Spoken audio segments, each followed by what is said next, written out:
Hey everybody, welcome back to this episode of Strange Appalachia. Um, I know it's been a while since we've been on here. We've had the holidays that went on, through November and December, and then we've had a lot of sicknesses happen. And we've had a lot of scheduling conflicts. I know JD's picked up some after school stuff he's been doing. I started going back to the gym and working over some, so our schedule's kind of been mixed up here lately. Whole lot Hopefully, of basketball, that's for sure. you got to have an outlet, man. Basketball's the way to go. Um, so hopefully here in the next few months we can get this thing rolling again, and if we do, we're going to try to pick up some conventions, some paranormal conventions, supernatural conventions. Maybe hit up the road a little bit and see what's going on. I know I've got a couple of buddies that have been working on some projects, and I'd like to get in with those guys and see what they've got going on. Uh, Absolutely. Maybe make some trips upstate somewhere. So tonight we're going to be covering an investigation we did a little while back, and that investigation took place in a little town called Dante, Virginia, at their local fire hall. Now, they've had a lot of reports of hauntings in this fire hall, uh, seeing different things, and especially around an old fire truck they have, they see some stuff there. And JD is works with a lady, or used to work with a lady, that her father actually is a chief of the fire hall, or was a chief of the fire hall, and they invited us up to come investigate. So it was a pretty good trip. We actually spent more time there talking to the different firemen that stopped by, because they stopped by all night long, and we spent more time talking to those guys than we did actually doing any investigation. So it's a pretty interesting trip. Right, the lady you're talking about there, still work with her. Her brother is the current chief, and her father is the assistant chief, and he has been chief in the past, I believe. Both really good guys. We stopped and talked to both of them. Got their stories, what's going on, stuff like that. So, like you said, definitely met a lot of different people, got a lot of really good stories. Um, None really on our own to share. We didn't have a whole lot of weird stuff at all happen to us, or anything that we couldn't explain, at least. Yeah, some of the weird stuff that we had happen there, none of our recording systems seemed to want to work right. Um, who's to say that's something paranormal or supernatural? Probably not. I Could definitely be chalk some. that up to user error. Yeah, we were trying some new stuff and using some new equipment. And so, we thought we had it figured out before we got up there, and it could very easily be that. We did get a weird phone call at about 3 in the morning that we couldn't seem to answer.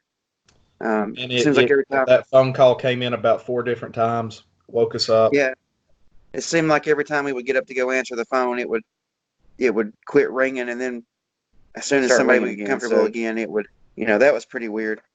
As far as the stories, we'll start with the building itself. They actually had an older building, and in those little coal mining camps, the coal companies pretty much run everything, and kind of what they say goes. And the coal company decided they wanted the old building for themselves, and so they moved the fire hall into this other building, and not necessarily a newer building. Both the buildings were pretty old, but this newer building uh, is smaller. It's got fewer bays in it to park their trucks. They have a lot of space, but they only have one door in and out of their back room there where they have their fire trucks. I believe it used to be a community center, if I remember correctly, before they moved in. Yeah, that's what they said it was. It was a So community. the area their trucks are in now, sort of a gymnasium type area. Took the goals out of it and everything, but it's a gymnasium. Yeah, it's pretty good sized space. Um, but the building itself, when they built the building, they used fill dirt out of one of the mines, and some of these stories are kind of gruesome. They've got a lot of death and tragedy tied to them. But the mine that they used to get the fill dirt out of specifically had a collapse in it, and it buried a bunch of Romanian workers. I believe is what they said it was, a whole group of guys. So the fill dirt that they actually used to build this place with has human remains in it.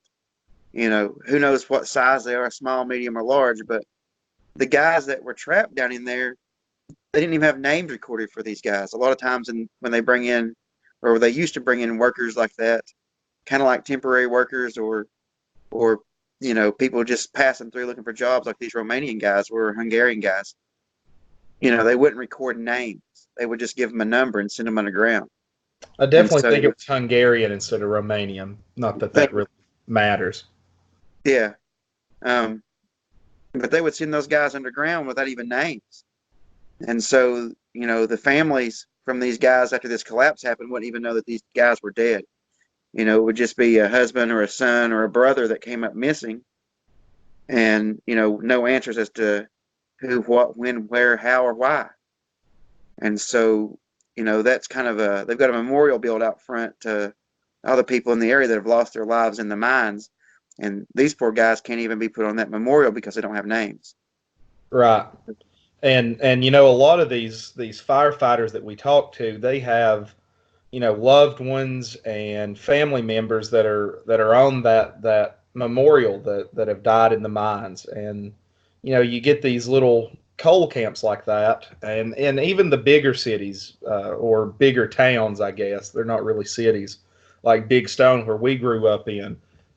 It's a lot bigger than this area, but it seems like everybody has a cousin or an uncle or a grandparent that was injured or killed in a mine accident. It's just all over the place. So Yeah, it's not something that is much less common nowadays, but wasn't uncommon for the times. So the first reason they think this place may be haunted is they think it may be haunted from the ghost or the spirits of the guys that are in the field dirt. I know that when you first enter the place, there's a long hallway. There's two rooms on the right, a bathroom and a kitchen, and then a little office. And then on the left, there's two larger rooms. One they actually have a little like lounge area, and the other one's more of a meeting room. And then there's the gymnasium at the end where they park their trucks.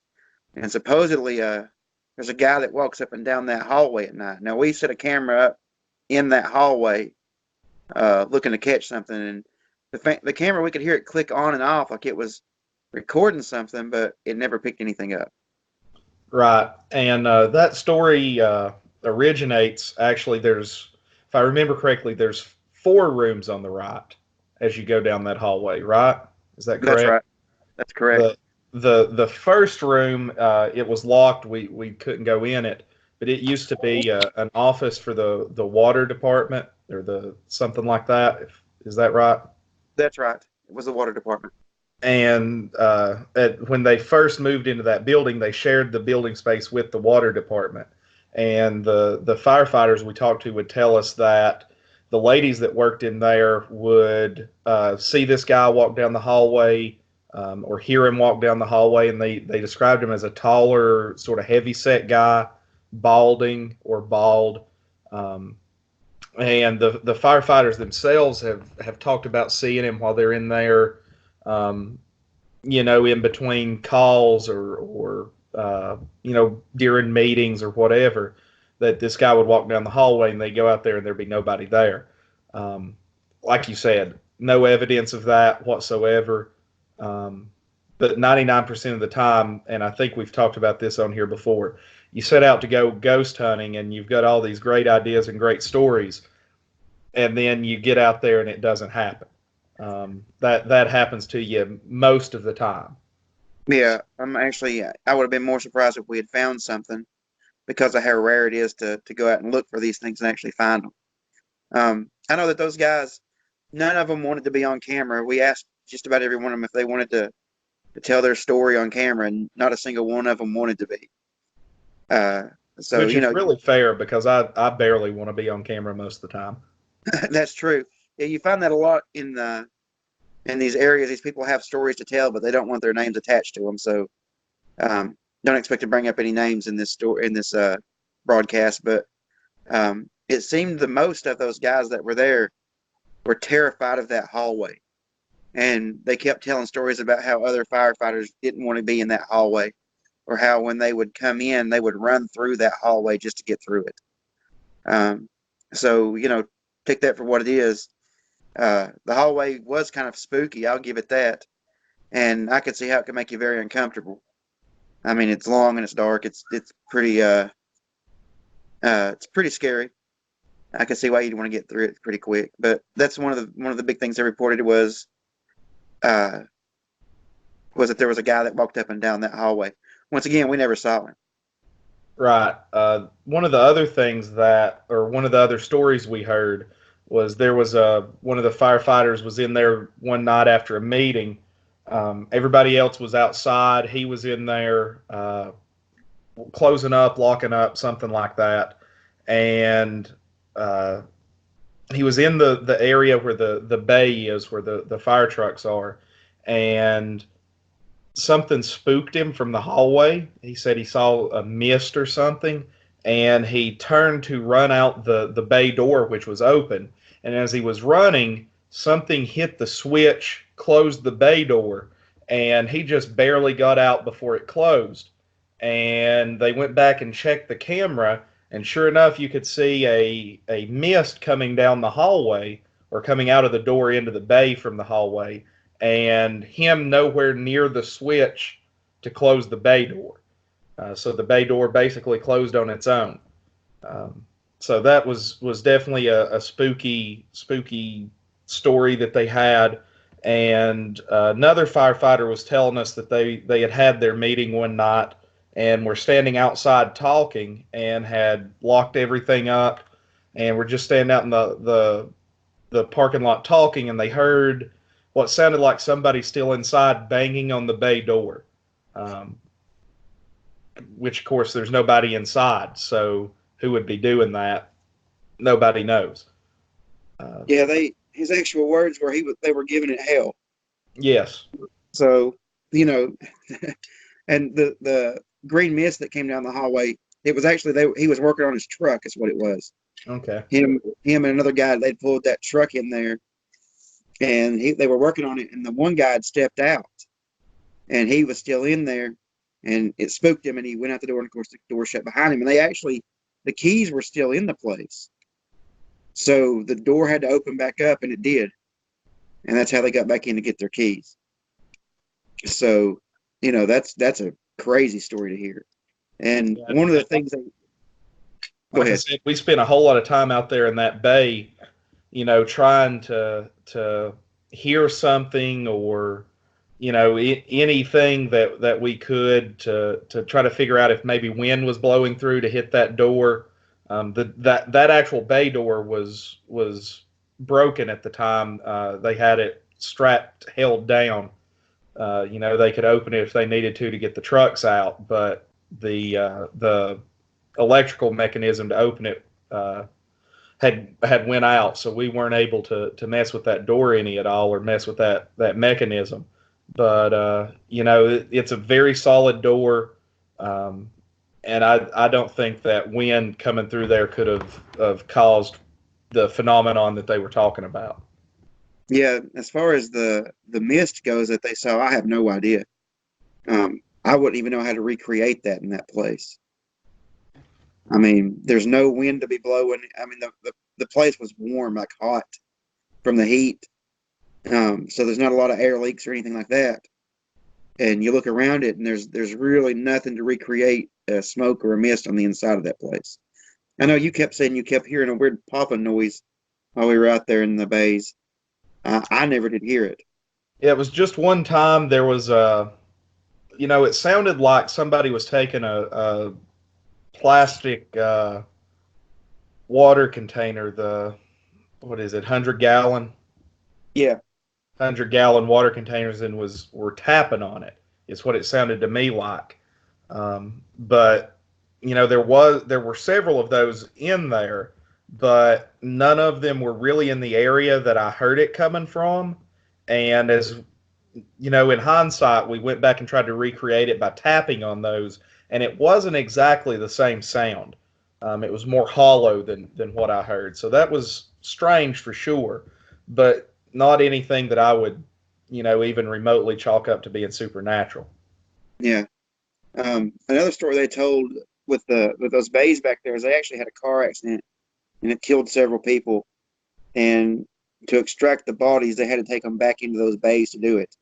Apparently, a lot of the media showed up, and they couldn't they couldn't really do what they needed to do while the media was there, and so they had to bring those back to those bays, and that was one of the things they really told us about, that they really seemed not necessarily adamant that it would cause it, but they really seemed to think that that was one of the causes of it. Right. They actually broke out a photo album and showed us, what all had happened and everything, and so it was a pretty grisly accident. That's one of the things we found the more we talked to them, is those guys, it's a different breed of man, I guess you could say. Those guys are tough as nails, and you see what all they put up with, and see what all they've been through, and it kind of gives you a healthy respect for the position that they're in. Absolutely. No doubt. Um, so I how many guess, other have? They had a lot of other stuff going on. yeah, Um, the other big one that I don't think we've mentioned yet is the older fire truck they have. that's right. They There's a side compartment door on this thing that they heard open and close one night. And, when we were first going in, one of our ideas or one of our thoughts was that maybe it wasn't latched real good, and that could cause the latch to just go off all of a sudden. But, I mean, almost immediately as we were looking at that thing and they were showing us how that mechanism worked, there is no way in the world that that thing accidentally did anything. Even to close it back, you have to be deliberate about it. It has like a piston on the inside of it, and you have to physically reach in and move that piston to get the door to shut back. Hmm. It's not something. I mean, to open it, you have to do a full twist on the handle. First, you have to pull the handle out, and then do a full twist, and then pull it open till that piston catches. And then to close it back, you have to pop that piston loose and push it back. And it's not easy to do. There's some pushback on it. Yeah, So I that was, definitely that was one of the ones that I thought we would have a really good shot at debunking, and almost immediately I was like, no, we're not going to be able to work with that unless it happens. yeah. We had a camera set up on it for a little while and never saw anything either. Uh, and the whole night was relatively quiet as far as anything supernatural, paranormal went. You know, uh, there were a lot of reports of people hearing voices and stuff. I thought maybe because the way that the bay doors were made, when we got there, we'd be able to stay out. One of us would be able to be outside and talk and be able to hear it. Well, there's only one bay door, and the way the place is set up, you're not going to hear anything through it. And even if you did, you would know they were there because this place is not necessarily in a public area. There's not going to be people just walking by this place. Right. Um, they gave us access to their security cameras as well. And if you're anywhere near those security cameras, if you're watching, you'll be able to see somebody pull up. I mean, we went back and forth real quick, or quite a bit, looking at those cameras, kind of keeping tabs on everything that was going on. And we didn't see anything on those cameras, but definitely nobody was able to sneak up on us that night. That's very true. We actually we I think we had a couple of guys that thought they might sneak up on us that were there. We'd met them earlier in the night. But they thought they were going to sneak up on us, and we met them in the hallway because we saw them coming way before they got to us. Yeah, it was really nice, those guys coming out and talking to us. Everybody had a story, and I just can't say enough how much I appreciate those guys coming out and telling us what's going on, or even giving us the chance to go out and investigate. They did invite us back, so at some point in time, we hope to get back up there. The more that we're there, the more likely we are to hear or see something. Yeah, like I said earlier, going out for one night trying to investigate something, 90% of the time you're not going to get anything because these guys have been there for years now, and each one of them had 5 or 6 stories, but that's 5 or 6 stories spread out over years and years and years, not just, all right, we showed up here one time and it happened this one time. So just trying to get those passed across is hard. Yeah, hopefully we'll get enough footage eventually to put together maybe a small documentary or movie. That would be awesome. Yep. And I mean, we've got some pictures and stuff that hopefully you've seen as you're watching us on YouTube here, in the slideshow. So at least you'll get an idea of the area we're talking about and stuff like that. But our video is more or less useless to us. We can't really use it for even B-roll in most of their cases because it's just bad. Kind of weird how that worked out. Mm-hmm. All right, JD, you want to close us out for the evening? I can. As always, we thank you for listening to us. Invite you to like and subscribe. Check us out over on Facebook. We post news there sometimes when we can't get onto YouTube and get one of these podcasts done. So follow us there. If you've got any story you'd like to share, some strange event that you'd like to talk to us about, shoot us a message. Facebook, here on YouTube, whatever works for you. We'd love to hear from you. If you've got a place that's haunted that you'd like us to come investigate, or that you'd be willing to let us come investigate, like I said, hit us up. We'll be more than happy to come out when we find time. And like I said, thanks for listening. Yeah, talk about that real quick. It doesn't even have to be a haunted place.